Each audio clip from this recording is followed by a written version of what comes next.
नमस्कार विद्यार्थी मित्रों। आज हम स्टार्ट करने जा रहे हैं पाठ नंबर 5 मनोभार एवं स्वास्थ्य। विद्यार्थी मित्रों, मनोभार ये जो शब्द है, ये इंसान जब पैदा होता है, पैदा होने के साथ ही ये मनोभार उसके ऊपर थोप दिया जाता है, चाहे वो सामाजिक तौर पे, चाहे मानसिक तौर पे, चाहे व्यावसायिक तौर पे, चाहे पर्सनली तौर पे। ये जो मनोभार है वो व्यक्ति को थोप दिया जाता है। छोटी छोटी बातों को लेकर उसके दिमाग पे मनोभार बढ़ता जाता है। मनोभार को अगर हम अंग्रेजी में कहें तो आप एक प्रचलित नाम सुना होगा, स्ट्रेस।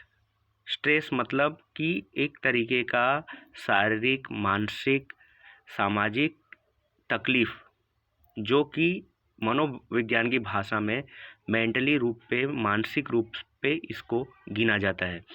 तो उसी के बारे में हमारा ये 5वां पाठ है, मनोभार एवं स्वास्थ्य। मनोभार किस तरीके से हमारे जीवन को नुकसान पहुंचाता है, कौन से मनोभार हमारे जीवन में ज़रूरी होते हैं और कौन से ज़रूरी नहीं होते, और मनोभार जब बढ़ जाता है या मनोभार स्ट्रेस जब बढ़ जाता है तो उसका हमारे स्वास्थ्य पर क्या प्रभाव पड़ता है, और वो स्वास्थ्य को बिगड़ने से बचाने के लिए क्या क्या उपाय हैं, वो हम इस पाठ में पढ़ेंगे। तो आइए विद्यार्थी मित्रों, अब हम प्रारंभ करते हैं। हम जब 21वीं सदी में जी रहे हैं, तब शायद ही कोई ऐसा व्यक्ति होगा जो मनोभार या तनाव का अनुभव न करता हो। गतिशील परिवर्तन के इस दौर में बदलती हुई इस परिस्थिति के अनुकूल होना चुनौतीपूर्ण है, और उसी कारण लोग मनोभार का शिकार बनते हैं। मनोभार उत्पन्न करने वाले परिबलों में दैनिक जीवन में अचानक बनने वाली प्राकृतिक मानव सर्जित कारणों का समावेश किया जा सकता है। मनोभार के परिणाम स्वरूप व्यक्ति की शारीरिक, आवेगिक, बोधात्मक एवं व्यवहारजन प्रक्रियाओं का विपरीत प्रभाव पड़ता है, जिसके कारण व्यक्ति हताशा, संघर्ष अथवा दबाव का शिकार बनता है।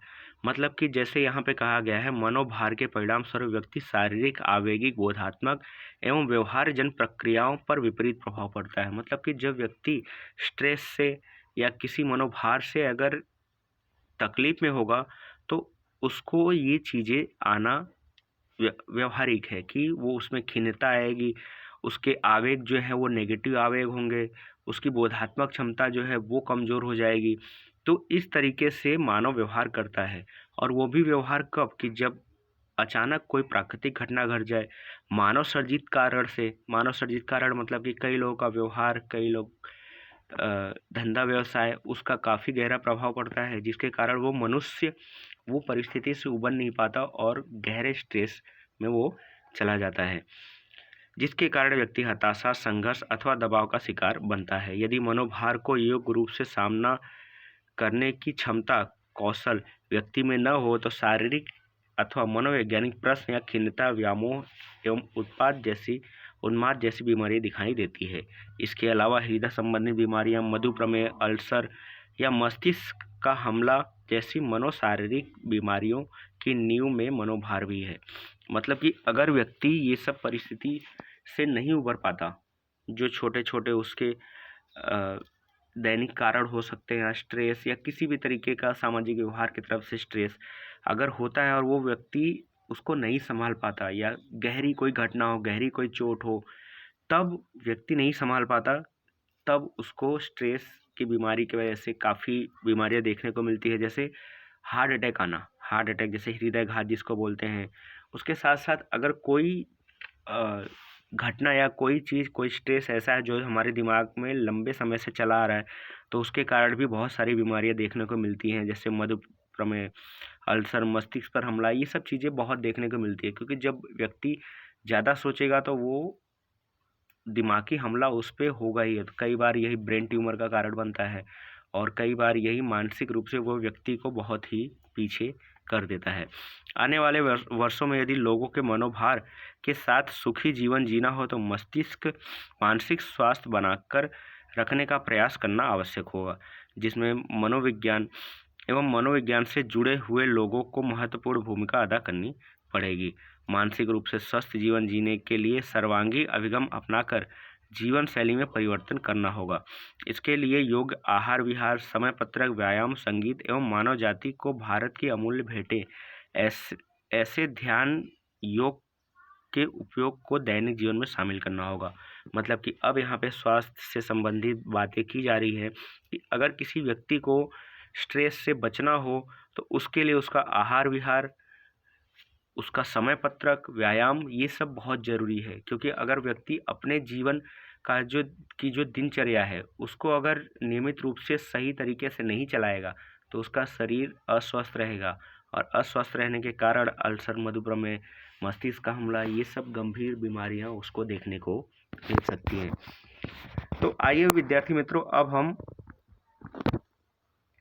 मनोभार का अर्थ क्या है, मनोभार के उद्गम स्थान क्या है, उसके बारे में हम थोड़ा सा समझ लेते हैं। मनोभार के लिए उपयोग में लिया जाने वाला शब्द स्ट्रेस भौतिक विज्ञान का शब्द है।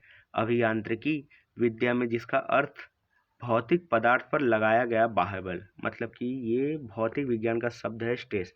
इसका मतलब होता है कि भौतिक पदार्थ पर लगाया गया बाह्य बल जिसके कारण तनाव उत्पन्न होता है तथा पदार्थ की रचना बदलती है। इस तरह मनोविज्ञान में व्यक्ति की शारीरिक, मानसिक, आंतरिक एवं बाह्य स्थिति को बदलने के लिए जिम्मेदार बाह्य उद्दीपक घटनाओं के परिणाम से उत्पन्न होने वाली मानसिक स्थिति को मनोभार के रूप में पहचाना जाता है।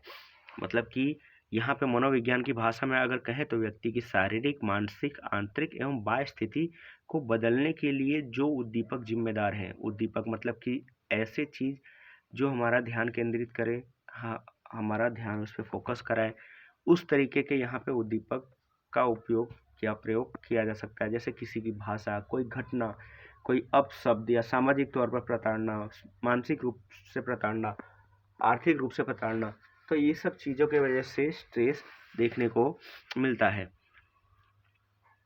जैविक एवं चिकित्सा विज्ञान के संदर्भ में मनोभार एक जैविक, मनोवैज्ञानिक अथवा आवेगिक परिस्थिति है जो शारीरिक अथवा मानसिक तनाव से जन्म लेता है। मतलब कि जो स्ट्रेस है वो एक मानसिक तनाव है जो कि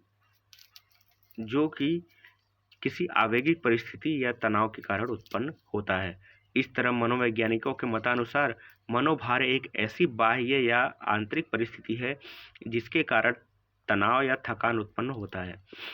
अन्य व्याख्याएं देखें तो मनोभार अर्थात हताशा, संघर्ष या दबाव ऐसी चुनौतीपूर्ण परिस्थिति जो व्यक्ति की शारीरिक या मानसिक शक्ति पर भार बनाती हो। ये परिभाषा अगर आप देखें तो सबसे सूटेबल है, सबसे सही है कि मनोभार अर्थात हताशा, संघर्ष या दबाव मतलब कि मानसिक दबाव, हताशा मतलब कि मानसिक हताशा, शारीरिक हताशा। तो इस तरीके से चुनौतीपूर्ण परिस्थिति जो व्यक्ति की शारीरिक या मानसिक शक्ति पर प्रभाव डाले, तो वहीं से जब हमारे ये सब चीज़ें जब हमारे मानसिक तौर पे प्रभाव डालेंगी तो यहाँ पे स्ट्रेस होना अनिवार्य है। मनोभार उद्दीपक घटनाओं के प्रति प्राणी की विशिष्ट और अविशिष्ट प्रक्रियाओं की रीति स्वरूप है जो संतुलन के लिए खतरा है एवं बोझ रूप है अथवा घटना या मुकाबले के लिए शक्ति को बढ़ाता है। तनाव अर्थात अनुभव, तनाव मतलब यहाँ पे मनोभार के सेंस में कहा गया है। तनाव अर्थात अनुभव किए गए तीव्र या लंबे समय की चुनौतियों के साथ संबंधित नकारात्मक आवेगिक अनुभव जो वार्तनिक एवं शारीरिक परिवर्तनों के साथ जुड़े हो। मतलब कि तीव्र समय तक, लंबे समय तक चलने वाली चुनौती जो कि नकारात्मक आवेगिक अनुभव हो, मतलब कि कोई नकारात्मक अनुभव हो और आवेगिक, कोई आवेग जुड़ा हो उसके साथ, अनुभव हो जो वार्तनिक और शारीरिक परिवर्तनों के लिए, वार्तनिक मतलब कि जब व्यक्ति पे कोई स्ट्रेस होगा तो अपने बोध क्षमता का उपयोग नहीं कर पाएगा, अपनी मानसिक क्षमता का उपयोग नहीं कर पाएगा, अपनी तर्क शक्ति का उपयोग नहीं कर पाएगा और वो वहाँ पे चिड़चिड़ा स्वभाव के साथ व्यवहार करेगा या तो किसी से बदतमीजी के तरीके से व्यवहार करेगा। और कई बार शारीरिक मतलब कि व्यक्ति अपाहिज हो जाता है, मेंटली डिस्टर्ब हो जाता है, फिर वो चल फिर नहीं पाता। कई बार जब स्ट्रेस होता है तो बहुत सारी गंभीर बीमारियां देखने को मिलती हैं, तो उसमें परिवर्तन के साथ जुड़े हैं। ये सारासन एवं सारासन ने ये परिभाषा दी है, तो ये आप खास नोट कर लीजिएगा क्योंकि परीक्षा में कई बार पूछा भी जा चुका है।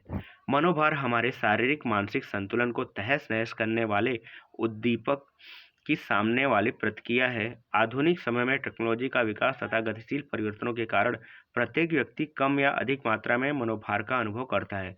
दूसरे शब्दों में कहें तो मनोभार ये जीवन का एक भाग है। वॉल्टर केनन के मतानुसार मनोभार जन परिस्थिति लड़ो या भागो की प्रतिक्रिया को जन्म देती है और शरीर में कार्टिसोल एवं एड्रिनल जैसे अंतःस्राव को बढ़ाती है। मतलब कि ये लड़ो या भागो, फाइट करो या भागो। भागो मतलब कि यहाँ से दुनिया छोड़ के चले जाओ, कोई दूसरा रास्ता नहीं, या तो लड़ो। मोस्ट ऑफ लोग लड़ते हैं, कुछ अपवाद लोग जो हैं वो भाग जाते हैं। कम समय और हल्का मनोभार व्यक्ति को प्रवृत्तिशील एवं जागृत रखता है, परंतु लंबे समय तक चलने वाला एवं दीर्घ मनोभार व्यक्ति के स्वास्थ्य को नुकसान पहुंचाता है। जैसे छोटी सी कोई घटना कि भाई को चोट लग गई, या मम्मी को बुखार हो गया, या भाई के लड़के को कोई दिक्कत हो गई, या मेरे लड़के को कोई दिक्कत हो गई, तो वहाँ पे ये सब छोटा है। बीमारी अगर है छोटे समय में ठीक हो जाएगी तो वो हल्की है, वो ज़्यादा स्ट्रेस हमारे दिमाग पे नहीं करेगा। या कहीं जाना है, सुबह हम मॉर्निंग में उठते हैं तभी से हमारा डेली का स्ट्रेस चालू हो जाता है, तो वो 1 दिन का स्ट्रेस है, 2 दिन का नहीं, 10 दिन का नहीं। तो ये सब चीज़ें जो हैं ये ज़्यादा प्रभाव नहीं डालती हैं, लेकिन कुछ जो स्ट्रेस हैं, कुछ जो मनोभार है जो लंबे समय के लिए होते हैं, वो मानसिक तौर पर नुकसान पहुंचाते हैं। व्यक्ति मनोभार उत्पन्न करने वाली परिस्थिति को नियंत्रित न रख सके, परंतु उसके सामने निश्चित प्रतिक्रिया पसंद कर सकता है। मनोभार के स्वरूप कुछ दिए हैं जो कि हम अगले वीडियो में देखेंगे। आज के लिए इतना ही, धन्यवाद।